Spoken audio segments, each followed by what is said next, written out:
जी नमस्कार, मनु एकेडमी में आप सभी का स्वागत है। एक और मैटर है, ये भी कोर्ट में गया है और ये मैटर भी बीटेक वर्सेस डिप्लोमा का है। सुप्रीम कोर्ट से यहाँ पे जो एप्लीकेंट हैं उनको एंटरिंग रिलीफ मिली है। तो ये ऑर्डर नहीं है। एंटरिंग रिलीफ आपको पता है कि एक टेम्पररी ऑर्डर होता है अगर कहीं पे जरूरत होती है कि भाई बिना आर्ग्यूमेंट सुने, बिना फाइनल कंक्लूजन पे पहुंचे, अगर सिचुएशन ऐसी है कि हमें कुछ ऑर्डर पास करना है तब कोर्ट ये करती है। और ये जो ऑर्डर आया है, ये जो वोकेशनल बेंच है सुप्रीम कोर्ट की, उसने दिया है। मैटर क्या था आप थोड़ा सा जान लीजिए। मैटर ये है कि उत्तर प्रदेश में इरिगेशन डिपार्टमेंट में जूनियर इंजीनियर की वैकेंसी आई है। आपको पता है कि जूनियर इंजीनियर के लिए जो बेसिक क्वालिफिकेशन होती है वो डिप्लोमा होती है। बीटेक वाले बच्चों ने भी अप्लाई किया पर उनकी एलिजिबिलिटी कंसीडर नहीं किया जा रहा था और वो पहुंचे Allahabad high court. Allahabad high court इसमें कोई एंटरिम रिलीफ देने से मना कर दिया कि आपके एप्लीकेशन को कंसीडर किया जाएगा या नहीं जाएगा। फिर वो पहुंचे सुप्रीम कोर्ट और सुप्रीम कोर्ट ने ये रिलीफ दिया है कि आपका जो एप्लीकेशन है वो एक्सेप्ट किया जाएगा, क्योंकि एप्लीकेशन सबमिशन की जो लास्ट डेट थी वो थी 7 जून।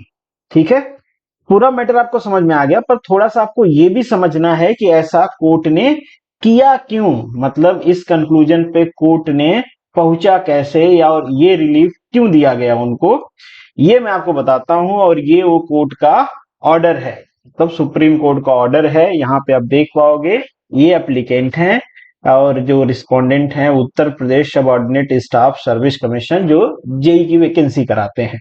ठीक है, अब नीचे आ जाते हैं डायरेक्टली। यहाँ पे कहा गया है कि जो इशू आया है वो किसके रिगार्डिंग है। बेसिकली रूल को, जब कभी भी वैकेंसी आती तो रूल को ही चैलेंज किया जाता है।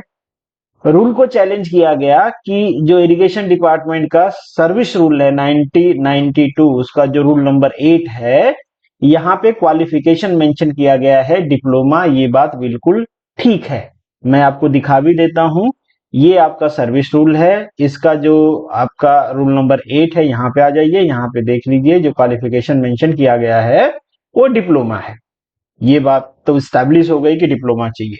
पर कोर्ट ने कहा कि however the rule 5 of the 1993 service rule pertaining group B मतलब जो असिस्टेंट इंजीनियर होते हैं। अब हम असिस्टेंट इंजीनियर की बात कर रहे हैं, उत्तर प्रदेश में जो असिस्टेंट इंजीनियर बनेंगे वहां पे ये कहा गया है कि जो ग्रुप सी से आएंगे लोग, जिनका प्रमोशन होके असिस्टेंट इंजीनियर बनाया जाएगा, at a time of recruitment उनके पास जो डिग्री होनी चाहिए वो बीटेक की होनी चाहिए। ये भी आपको दिखा देता हूं।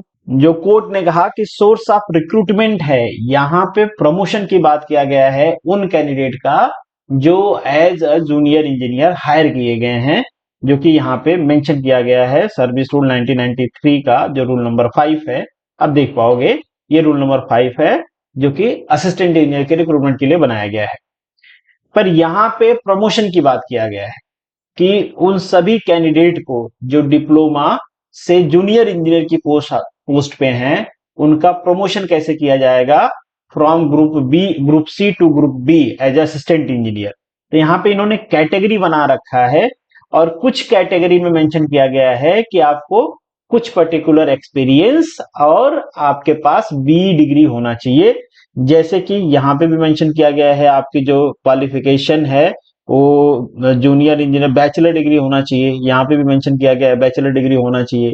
तो इन शॉर्ट इसको कोर्ट ने कुछ ऐसे लिया कि ग्रुप सी से ग्रुप बी में जाने के लिए आपके पास बैचलर डिग्री होगी, मतलब इन लाइन है, आपका प्रमोशन होगा, आप जूनियर इंजीनियर से असिस्टेंट इंजीनियर बन जाओगे।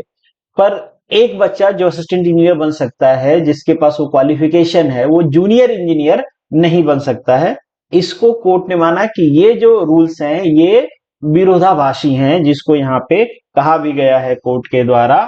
और फिर कोर्ट के सामने ये क्वेश्चन आता है कि क्या जो इलाहाबाद हाई कोर्ट ने इंटरिम रिलीफ नहीं दिया वो जस्टिफाइड है कि नहीं।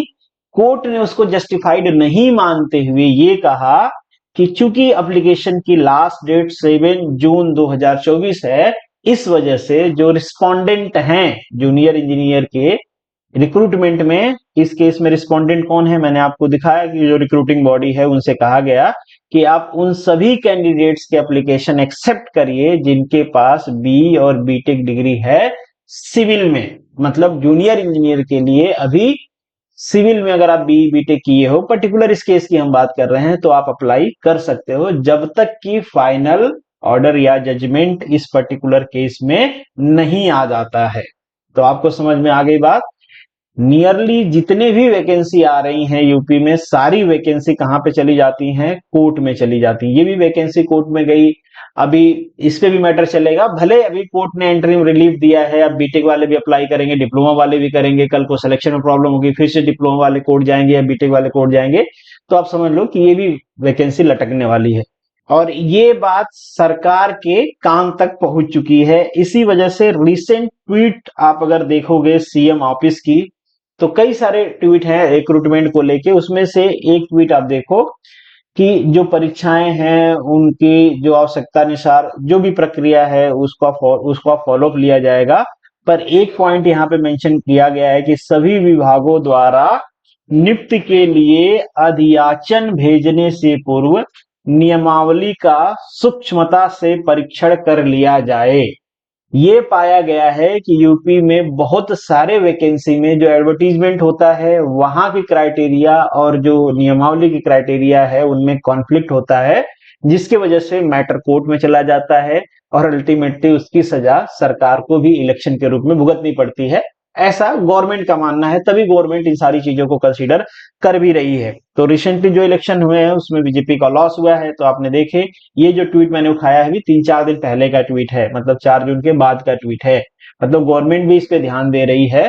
तो होपफुली आप ये सोच सकते हो कि गवर्नमेंट भी चाहती है कि जो भी इस टाइप के मैटर हैं जो कोर्ट में गए हुए हैं, पेंडिंग है, वैकेंसी जल्दी क्लियर नहीं हो रही हैं, उनको जल्दी से क्लियर किया जाए। जो रूल्स में कॉन्फ्लिक्ट है जिसकी वजह से वो मैटर कोर्ट में गया है उसको दुरुस्त कर लिया जाए। तो इन फ्यूचर होपफुली ये चीजें जल्दी से होंगी और जिसके भी पक्ष में या विपक्ष में जो भी जजमेंट्स आते हैं उसका भी डिस्कशन करेंगे।